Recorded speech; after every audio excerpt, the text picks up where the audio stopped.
Welcome back, my dear students, to Target IES. So till the last video we have started what break even analysis. और मैंने आपको बताया था break even analysis एक critical point है which will be helping us to decide that whether we are going into profit or loss. So because break even analysis, break even एक ऐसा point है my dear which will be no profit no loss point, isn't it? So अब हम लोग इसमें आगे बढ़ते हैं. So let us first of all समझते ब्रेक इवन समझने से पहले हम देखते हैं कि इसके अंदर क्या क्या कॉस्ट इन्वॉल्व हो रही हैं, isn't it? So therefore let's look into the some terms. सबसे पहले टोटल कॉस्ट. देखिए टोटल कॉस्ट तो हम एक्चुअली पढ़ चुके हैं. इनफैक्ट टोटल कॉस्ट में क्या क्या इन्वॉल्व हो रहा था याद है आपको? देखिए डायरेक्ट इन्वॉल्व हो रही थी प्लस कुछ इनडायरेक्ट इन्वॉल्व हो रही थी, है ना. टोटल कॉस्ट क्या थी? देखिए अभी जो हम बात करेंगे ब्रेक इवन वगैरह, ये प्रोडक्ट अभी बन के बस जस्ट इंडस्ट्री के अंदर ही है. It is not out of the industry into the market. Okay, अभी वो मार्केट में नहीं पहुंचा है, तो अभी हम लोग एडवर्टाइजिंग वगैरह वो सब ऐड नहीं करेंगे इसके अंदर, isn't it? So direct plus indirect, अभी हम इसी की बात करेंगे. ओके, सो अब डायरेक्ट के अंदर क्या क्या था? डायरेक्ट इनडायरेक्ट इनफैक्ट दोनों के अंदर ही देखिए मटीरियल था, लेबर था, मैन था, isn't it? Direct labour, direct material and direct expenses, यही पढ़ा था ना लास्ट वीडियो में. ओके माय डियर, इसमें से कुछ कॉस्ट वो होती है which is independent of the volume of the production. So these are known as what? Fixed cost. ऐसी कॉस्ट को हम लोग फिक्स्ड कॉस्ट बोलते हैं. और ऐसी कॉस्ट जो कि डिपेंड करती है on the volume of production, means the amount of production being taken, so that is known as what? Variable cost. So एक तो होती है फिक्स्ड कॉस्ट और एक होती है वेरिएबल कॉस्ट. मैं इन्हीं में बात कर रहा हूं. I am talking in the total cost only. Total cost के अंदर भी दो तरीके से कॉस्ट हो सकती है. एक तो फिक्स्ड होती है और वेरिएबल होती है. देखिए ऐसा मत समझिएगा कि सारी की सारी डायरेक्ट होती है वो फिक्स्ड है, सारी की सारी इनडायरेक्ट वेरिएबल होती है. ऐसा नहीं है. जो भी मतलब टोटल कॉस्ट है उसी के अंदर एक तो या तो कोई कॉस्ट फिक्स हो सकती है which is independent of volume of production, और कुछ वेरिएबल हो सकती है. लेट अस अंडरस्टैंड दोस कॉस्ट नाउ. जैसे कि पहले कॉस्ट क्या है? फिक्स्ड. मैंने आपको बताया फिक्स्ड कॉस्ट क्या होती है? रिमेन्स फिक्स और constant irrespective of volume of production. Okay, so इसीलिए इसका कर्व जो आएगा, इसका ग्राफ मैं कैसे ड्रॉ करूंगा? स्ट्रेट लाइन, हॉरिजॉन्टल ग्राफ बनेगा, because it is independent of volume of production. अब बात ये इसमें कौन कौन सी कॉस्ट आ जाती है, आप थोड़ा सा इमेजिन करिए. देखिए इसमें डायरेक्ट और इनडायरेक्ट दोनों आ सकती है, समझ गए? डायरेक्ट और इनडायरेक्ट दोनों आएगी, फिक्स्ड में भी और वेरिएबल में भी डायरेक्ट और इनडायरेक्ट दोनों आएंगी. लेकिन वो कौन कौन सी कॉस्ट आएगी जो फिक्स होगी? अब आप खुद सोचिए, ऐसी कौन सी कॉस्ट जो फिक्स होगी which will be irrespective of the volume of production? क्या क्या होगी? कॉस्ट ऑफ मशीन, जिस मशीन से आप मैन्युफैक्चर कर रहे हैं, चाहे आप एक बनाइए चाहे 100 बनाइए, कॉस्ट ऑफ मशीन वही रहने वाली है ना, इजंट इट? 1 लाख की मशीन लेके आए, उसमें से आप चाहे 100 बनाइए चाहे 10 बनाइए, वो आपके ऊपर है. वैसे तो आप जितनी ज्यादा एक मशीन से आप जितनी ज्यादा यूटिलाइजेशन कर पाए उतना अच्छा है. एक मशीन से अगर आप एक ही बना रहे हो तो यूटिलाइजेशन कम हो रहा है, that is the another thing. But जो मशीन की कॉस्ट है वो तो सेम फिक्स रहने वाली है. Salary of watchman, yes, watchman को क्या मतलब कितना प्रोडक्ट बन रहा है कितना नहीं बन रहा है, watchman is doing his duty. Higher officers again उनकी भी सैलरी जो होगी that will be fixed once again. Okay, rent of the building बिल्कुल फिक्स रहेगी. रेंट ऑफ द बिल्डिंग इस बात पे डिपेंड नहीं करता है कि आप कितना बना रहे हैं. ओके, जब तक बिल्डिंग खड़ी है, जब तक इंडस्ट्री चल रही है, तब तक रेंट आता रहेगा. ओके, जब तक आप घर में रह रहे हैं, आप चाहे चलिए चला आप खुद नहीं रह रहे हैं, भले आपका सामान तो है, तो आपका रेंट तब भी लग रहा है. You will be have to pay the rent then only. Advertisement cost, yes. अब एडवर्टाइजमेंट आप एक प्रोडक्ट की करते हैं. Okay, suppose you are manufacturing a car, so आप कार की मैन्युफैक्चरिंग करते हैं, ये थोड़ा ना बताते कि हम इतनी बना रहे हैं, इतनी बना चुके हैं, that is irrespective. So advertisement cost. Again setup cost. Setup क्या होता है? पहले हम देखिए, जैसे टीचिंग का एग्जांपल ले लीजिए. फॉर एग्जांपल जैसे अगर आपको टीचिंग करनी है, फॉर एग्जांपल जैसे मेरा एग्जांपल लेता हूं. So when I have to deliver some lecture, okay, suppose I am delivering the lecture now. Okay, video lecture आपको दे रहा हूं, तो उसके लिए मुझे एक सेटअप करना पड़ता है. अब सेटअप क्या क्या करना पड़ता है? कैमरे की पोजीशन क्या होनी चाहिए. फॉर एग्जांपल मैं मोबाइल से शूट कर रहा हूं, सो मोबाइल मैंने स्टैंड बनवाया, so it is also part of setup ना, mobile stand.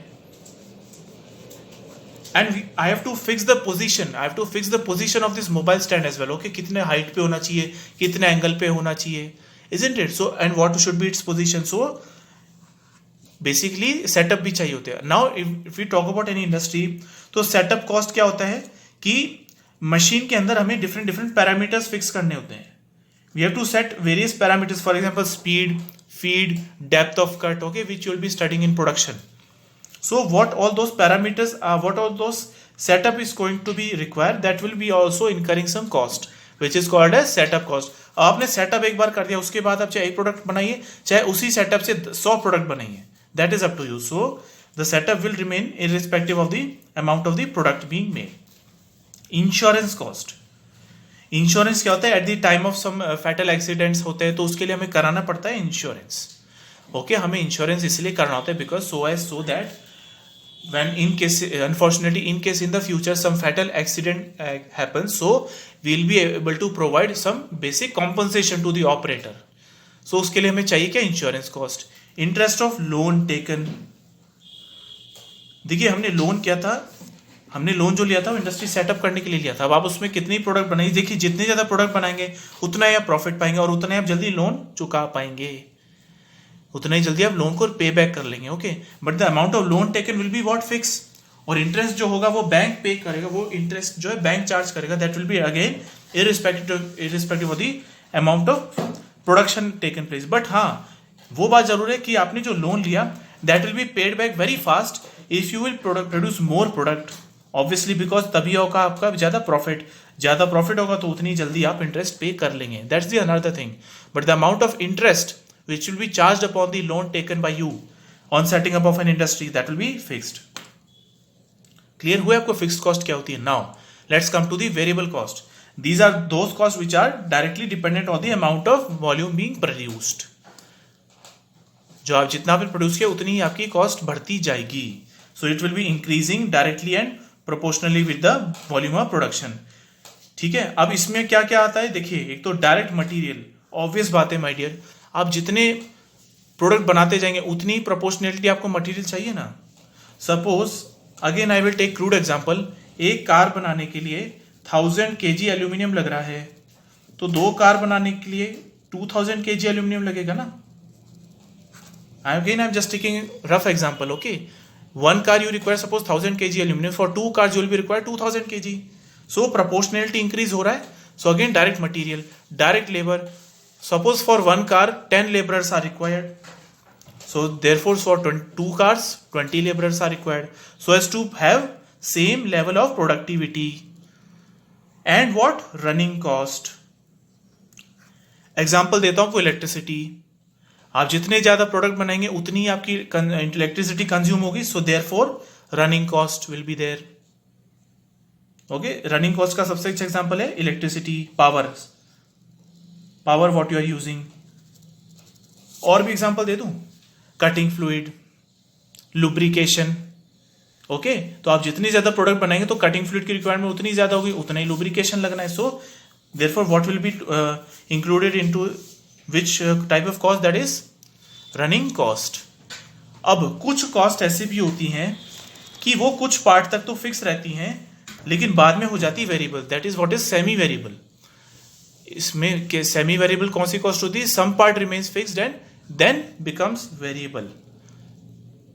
Okay, so that is what semi variable cost. अब इसकी थोड़ी मैथमेटिकल एनालिसिस करते हैं हम लोग. ठीक है, let us do some mathematical analysis in this break even. Now कुछ नोटेशंस है, पहले उसको देखिए. कैपिटल एफ में बोल रहा हूं fixed cost. Now since it will B irrespective of the amount being produced, so that will be capital F. It will be in rupees simply. X is what is, आप कितनी unit बना रहे हैं. X है amount of unit produced. Small v है, small v देखिए, small v है variable cost per unit. Variable cost per unit है तो इसका यूनिट क्या होगा? Rupees per unit. And total v is the total variable cost will be what? Variable cost per unit into number of units produced. Variable cost per unit into number of units produce, so that will be total variable cost. इसकी unit क्या होगी? Rupees this time. Now ऐसे ही small S को मैं बोल रहा हूं selling cost. सो अब स्मॉल से डिनोट किया जाता है for per unit, so small S is selling cost per unit. And now capital is what? Total sales और revenue generated in the market, from the market on upon selling it. So that will be small s into x, isn't it? अब आप एक चीज बताइए, basic concept use करिए, that is not very tough my dear, it's very basic. ठीक है, आप थोड़ा बेसिक लगे तो चीजें बहुत क्लियर हो जाएंगी, बहुत सिंपल है इनफैक्ट। अब आप देखिए, अगर हम लोग बात करें टोटल कॉस्ट की, अब आप खुद सोचिए टोटल कॉस्ट क्या होगी। टोटल कॉस्ट क्या होगी, देखिए एक तो फिक्स्ड कॉस्ट होगी, एक तो जो फिक्स्ड कॉस्ट होगी which is irrespective of the amount produced, और द वेरिएबल, और क्या होगी इसके अंदर, variable cost. Yes, so it will be the summation of fixed cost and variable cost. So it will be summation of fixed and variable. अब आप इसका curve कैसे प्लॉट करेंगे, बहुत ध्यान से देखिएगा, इसका कर्व कैसे प्लॉट करेंगे आप। So here it will be total cost and here it is amount produce, that is x. On x axis I am producing the amount and on the y axis it is the total cost. Now आप कुछ unit नहीं बना रहे, ऐसा समझिए, आप कुछ भी नहीं बना रहे हैं तब भी आपकी कुछ फिक्स्ड कॉस्ट तो लगी रही है ना, चाहे आप चाहे बनाए चाहे नहीं बनाए, तो वो कॉस्ट तो आपकी तब भी लग रही है। So that will B, you no, if you have not started yet to produce, then also a certain amount of cost will be undertaken, that is the fixed cost. तब भी वो कॉस्ट कौन सी लग रही, fixed cost. So let us take, इतनी आपका पैसा लग रहा है, that is the fixed cost. ये जो आपका पैसा लग रहा है that is the fixed cost, because जब आपने देखिए प्रोडक्शन स्टार्ट नहीं की x इक्वल टू 0, तब भी आपकी वो कॉस्ट लग रही है। Okay, now you start producing the units. अब आप जब यूनिट प्रोड्यूस करेंगे तो इसके अंदर देखिए फिक्स्ड कॉस्ट तो तब भी लगनी है, मैंने तब कहा फिक्स्ड कॉस्ट तो थ्रू आउट सेम रहेगी, fixed cost will B same through out, will be incurred through out your production process. Okay, जब आपने स्टार्ट नहीं किया तब भी, अब आपने स्टार्ट कर दिया तो अब कॉस्ट पिक्चर में variable cost. So now variable cost क्या होगी, लीनियर। तो देखिए अब ये जो मैंने कर्व बनाया that is the straight line which is representing the total cost. It will be having fixed contribution and variable contribution which is increasing. देखिए ये जो शेडेड पोर्शन है ना, ये है वेरिएबल कॉस्ट का कंट्रीब्यूशन, क्योंकि ये तो है फिक्स्ड। जो डॉटेड मैंने रिप्रेजेंटेड किया, डॉटेड जो एरिया है that is the fixed area, that is the fixed cost, that is the fixed cost contribution which remains constant, जबकि वेरिएबल का कंटिन्यूसली बढ़ रहा है। Okay, so therefore the total cost will be increasing. So that is how the curve is going to be, you know, that is how the curve you will get. Okay, so ये यहां पर बना नहीं, बहुत light हो गया है, printing थोड़ी सी एरर है। So that will be the total cost curve, और ये क्या है, fixed cost, isn't it? This is the fixed cost and this is the total cost. So ये मैंने आपको बताया फिक्स्ड, और ये है variable which is increasing continuously. Okay, so now for example के लिए हम लोग समझते हैं कि सपोज फिक्स्ड कॉस्ट हमारी 30,000 रुपीज है, fixed cost let us take 30,000 rupees, okay, and we assume variable cost per unit is ₹3. So variable cost क्या ₹3 per unit. So now if you are producing suppose 20,000 units, if you are producing suppose 20,000 units, so what amount of cost you will be incurring? So you will be incurring total cost as 30,000 to fix है plus variable cost per unit into number of units, that is 3 into 20,000, that is 90,000. This is the total cost you are going to be incurring while producing a product. But the product has not yet come into the market. ये ध्यान रखिएगा, product अभी market में नहीं आया है, हमने advertising नहीं किया है, कुछ नहीं किया, बस इतने में प्रोडक्ट बनके तैयार हुआ है। इतने में मतलब 20,000 प्रोडक्ट बनके तैयार हुए हैं, ऐसे समझिए। इतने में 20,000 यूनिट्स बनके तैयार हुई हैं, that is the thing. Are you getting or not? Now so ये तो मैंने बनाया कर्व किसका, टोटल कॉस्ट का। अब जरा देखते हैं कि टोटल सेल्स का कर्व कैसे बनता है। देखिए ये टोटल कॉस्ट का बनाया, आप टोटल सेल्स का समझ लेते हैं, isn't it? Total sales, so x capital S. अब आप ध्यान से देखिए माय डियर, मुझे एक बात बताइए, जब आप कुछ भी नहीं बना रहे तो क्या कोई सेल होगी क्या? नहीं। जब आप कुछ बना ही नहीं रहे, if you are not producing a single unit, then will there be any selling taking place or not? No. So curve कहां से स्टार्ट होगा, 0 से। It will be starting from origin because until unless you are producing a product, there will be no selling taking place. Obvious बात है यार। Now as soon as you start production और आपकी selling होगी start, okay, for example you take, अब product क्या market में पहुंच चुका है, लेकिन अब आप मार्केट में कुछ पहुंचा ही नहीं है, तो कुछ सेल होगा क्या? नहीं। तो अब जो है जैसे मार्केट में प्रोडक्ट पहुंच चुका है, जैसे जैसे प्रोडक्ट बनता जा रहा है वैसे वैसे मार्केट में प्रोडक्ट पहुंचता जा रहा है। अब जैसे जैसे प्रोडक्ट पहुंचता जा रहा है वैसे वैसे कस्टमर के एक्नॉलेजमेंट में आ रहे हैं, मतलब वो they are becoming aware with the help of advertisement, marketing etcetera. So now अब प्रोडक्शन, अब आपकी सेलिंग जो है स्टार्ट हो रही है। So as soon as you are producing and you are supplying it to the market and the customers are purchasing it, so your selling price is going to what? Increase linearly with the amount. So therefore this will be the curve for selling price, total selling price. So curve आपका ऐसे ही मिलेगा, ये देखिए। So it will be the total sales or revenue curve. It will be linear with X, that is the volume of production, isn't it? It indicates the return obtained by selling of the quantity produced. Yes, obviously return हमें कितना मिला, this is the revenue generated by selling the quantity. It is directly proportional to the volume of production, obvious बात है, isn't it? अच्छा, अब आप मुझे एक चीज बताइए, just use your basic IQ, basic aptitude use कीजिए। मैं एक काम करता हूं, इन दोनों कर्व को ना वो कर देता हूं, इन दोनों कर्व को एक जगह पर ला देता हूं। यहां पर है कॉस्ट और यहां पर है सेल्स, isn't it? मैं दोनों ही कर्व को क्या करूं, सेम ग्राफ पे ड्रॉ कर रहा हूं, ठीक है। अब देखिए ध्यान से, सबसे पहले मैं कॉस्ट कर्व बना रहा हूं, टोटल कॉस्ट कर्व, मतलब जो हमारे जेब से लगा वो ये होगा, फिक्स्ड प्लस वेरिएबल।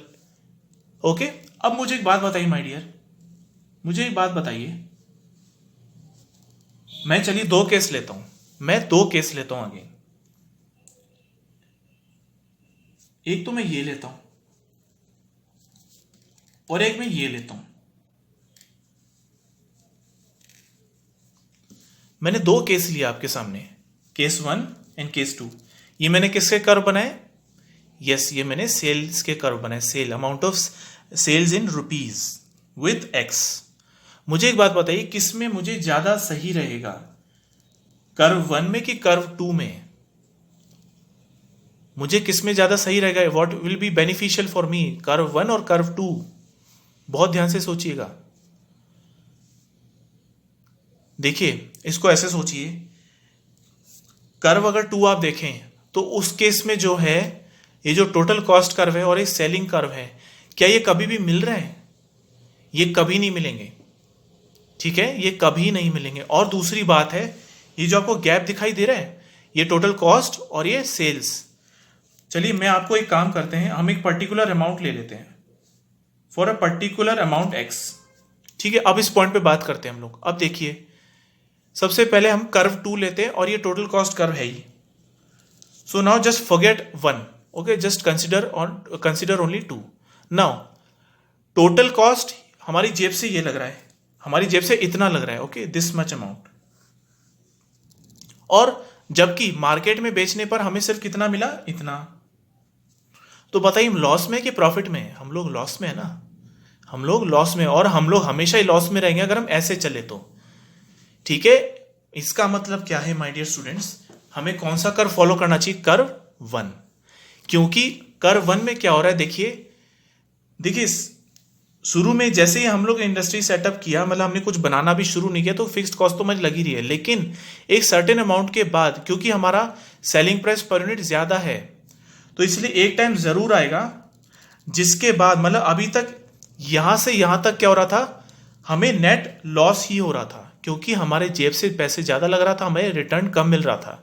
ये रिटर्न है, ये हमारा रेवेन्यू है, और ये हमारी जेब से लग रहा है वो पैसा है। It is a total cost being incurred by us and this what we are getting in return. So ये क्या हो रहा है, ये डिक्रीज होता जा रहा है, देख रहे हैं आप, डिक्रीज होते होते एक पॉइंट ऐसा आ गया जब ये 0 हो चुका है। और ये माय डियर वही कंडीशन है जब आपकी टोटल कॉस्ट हो रही है टोटल सेल्स के बराबर, मतलब no profit low loss condition, जिसी को हम बोलते हैं break even point. It is what is called as break even point. And after operating on break even, आप देखिए सेल्स का कर्व ऊपर है और टोटल कॉस्ट का नीचे। Now are you getting profit or not? Yes. इसके बाद अब आपको प्रॉफिट मिलना चालू होगा। तो आप जितनी ऊपर जाएंगे उतना अच्छा है कि नहीं? जितनी आप ऊपर जाएंगे उतना बढ़िया है, isn't it?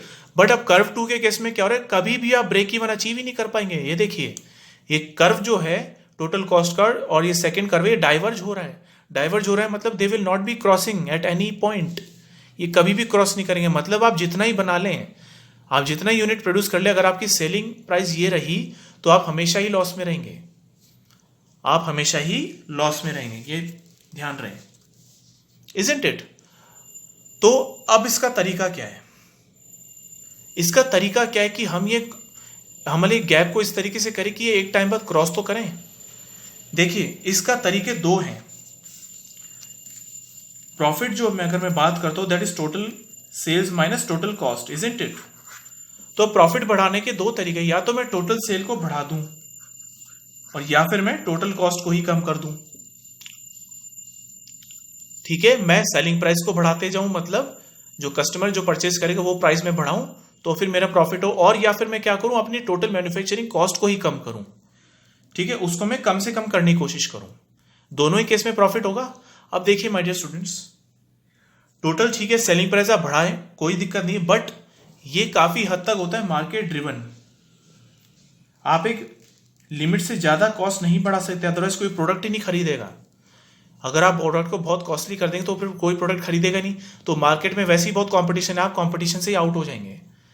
Okay, sooner or later you will be again you have to shut down the industry, because आप फिर से लॉस में चले जाएंगे। सो टोटल सेल्स जो है आपकी, जो रेवेन्यू कॉस्ट है, जो आप जिससे आप जो सेलिंग प्राइस है आपकी, वो मार्केट ड्रिवन होती है। It is because of the market competition.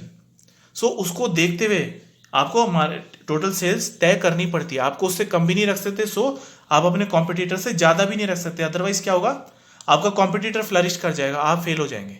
और अगर आप उससे कम करेंगे तो हो सकता है कि आप मतलब कर भी जाएं, और ये भी हो सकता है कि आप जो है उतना प्रॉफिट ना ले पाए, आपका कंपटीटर प्रॉफिट ले जाए। तो आपको जो प्रॉफिट अपनी जो सेलिंग प्राइस है बहुत स्मार्टली तय करनी पड़ेगी as per the market competition. सो ये है मार्केट ड्रिवन।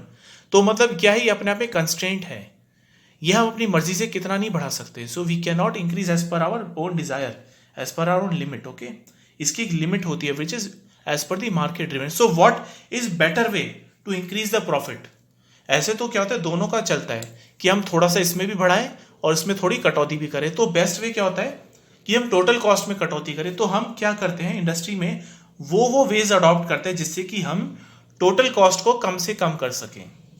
तो हमारा जो पर्पस रहता है ना माय डियर, वो इसको बढ़ाना नहीं होता है। हमारा जो पर्पस होता है ना इंडस्ट्री का, एक जो सक्सेसफुल इंडस्ट्री रन हो रही है उसके पीछे यही रीजन है, ये नहीं, ये है so as to decrease the total cost being incurred while manufacturing a product. तो ये है मेन जो ड्राइविंग फोर्स है फॉर इंक्रीजिंग द प्रॉफिट। ये आप ध्यान रखिएगा।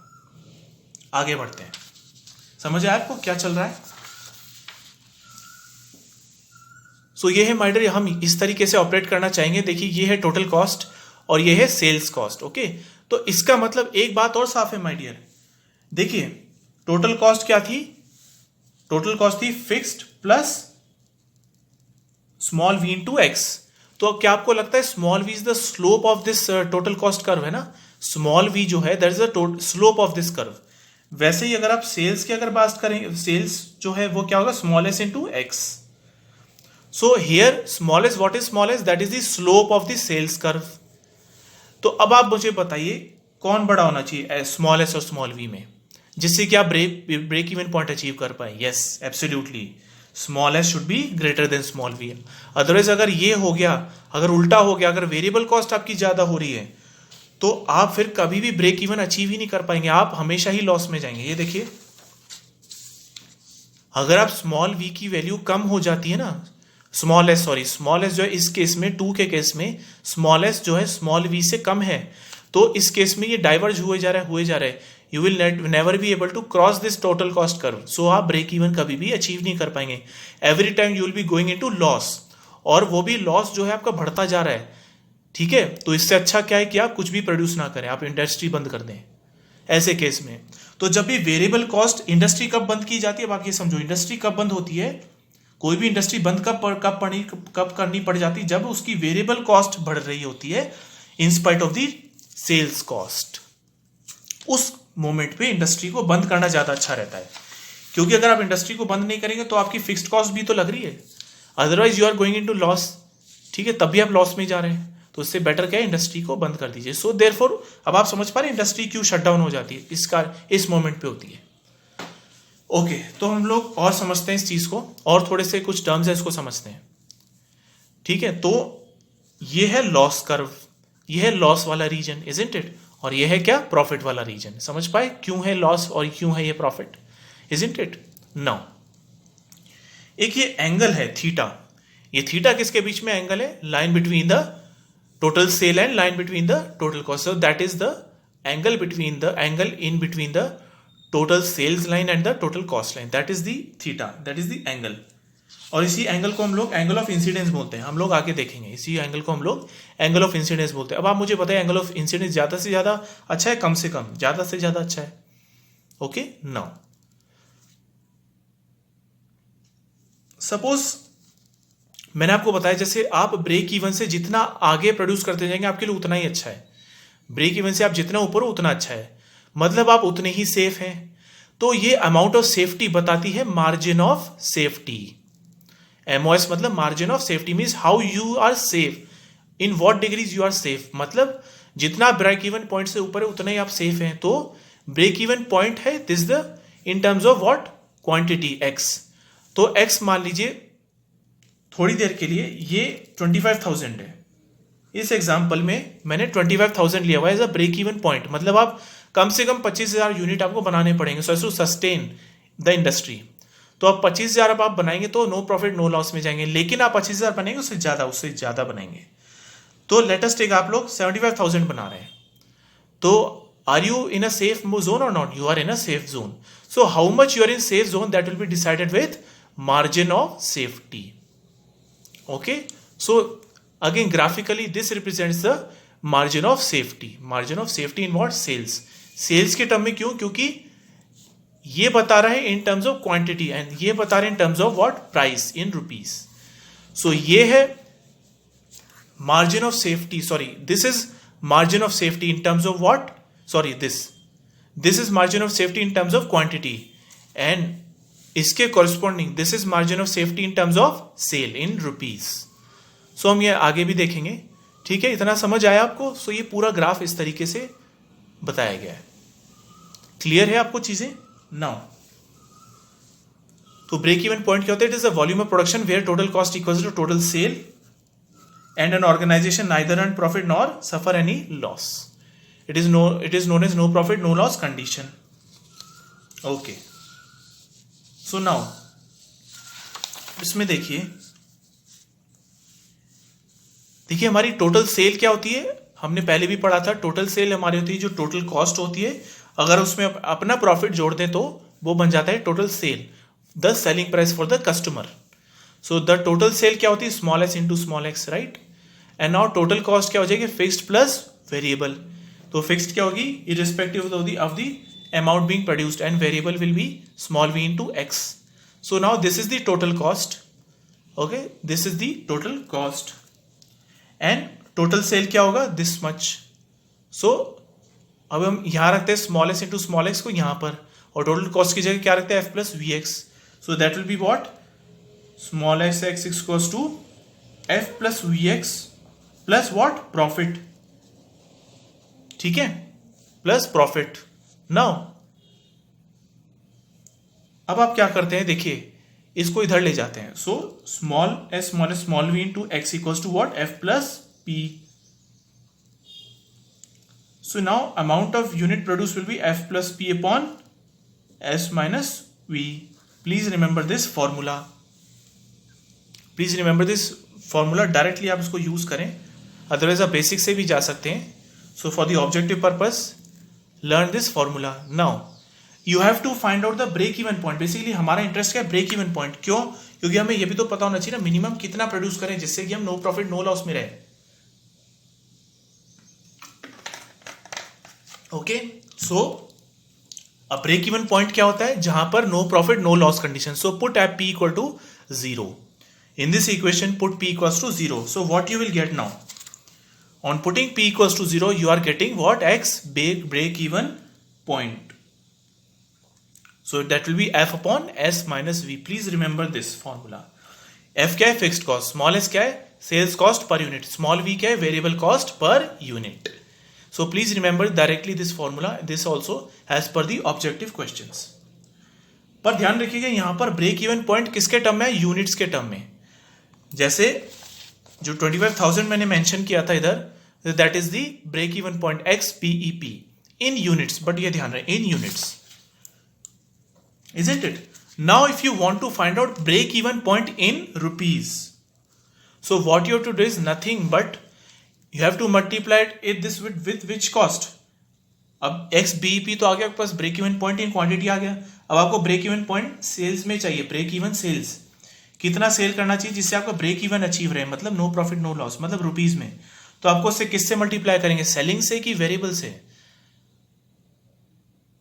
किससे मल्टीप्लाई करेंगे आप, सेल्स यूनिट से या फिर सेलिंग प्राइस पर यूनिट और variable cost per unit. Yes obviously यार सेलिंग प्राइस से मल्टीप्लाई करेंगे। So now on multiplying with selling price per unit what you will get is break even point sales in rupees. Okay, so this is the thing, ठीक है ना।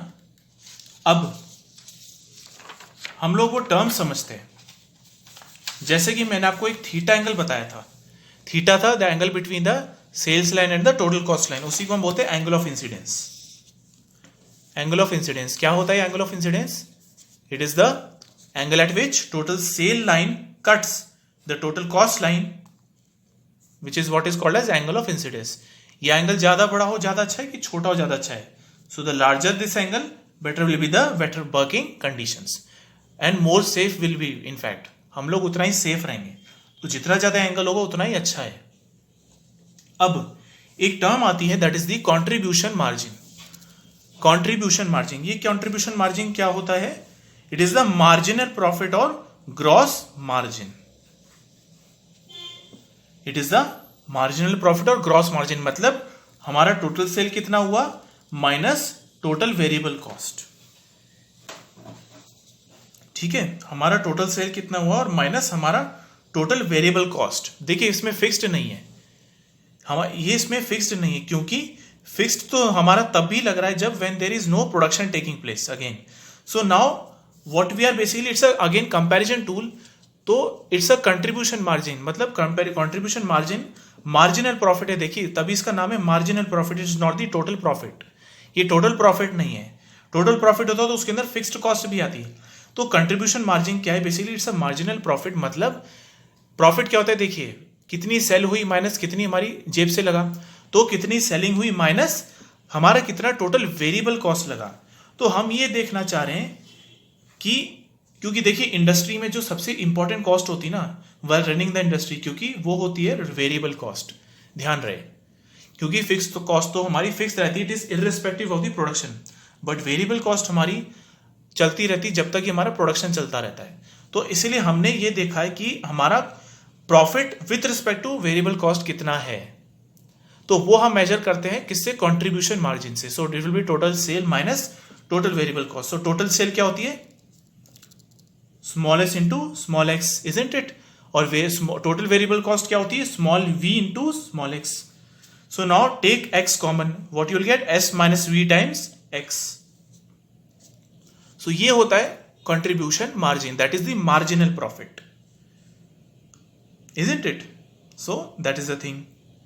अब देखिए, अब बहुत ध्यान से समझिएगा, अब अगर आपकी वही इंडस्ट्री की अगर वेरिएबल कॉस्ट बढ़ गई, अगर वेरिएबल कॉस्ट जो है when it surpasses the selling price per unit, then what will happen, this contribution margin would become negative, means there is no marginal profit, in fact you are incurring loss, ठीक है। तो मतलब आप जरूर उस point पे, मतलब आप ब्रेक इवन से नीचे वर्क कर रहे होंगे, मतलब ब्रेक इवन से नीचे भी नहीं, आप इस पॉइंट से, इस कंसेप्ट से ये देख सकते हैं कि मैं ब्रेक इवन अचीव कर भी पाऊंगा या नहीं। तो अगर ये वैल्यू नेगेटिव है, you will not be able to achieve break even, that's it, that's the significance of this term. इसका सिग्निफिकेंस क्या है, इससे ये पता चलता है कि मैं ब्रेक इवन अचीव कर भी पाऊंगा कि नहीं, और अगर मैं ब्रेक इवन अचीव नहीं कर पा रहा हूं, it's better to shut down the industry, it's better not to run the industry. So ये बताता है, ये हमें हेल्प करता है बताने में कि ब्रेक इवन अचीव होगा कि नहीं होगा, that's it. Okay, so that is the contribution margin. Now contribution margin per unit produced values, contribution margin per unit production, so उसको हम बोलते हैं कंट्रीब्यूशन, दैट्स इट, सिर्फ कंट्रीब्यूशन। तो कंट्रीब्यूशन मार्जिन हमने देखा था, ये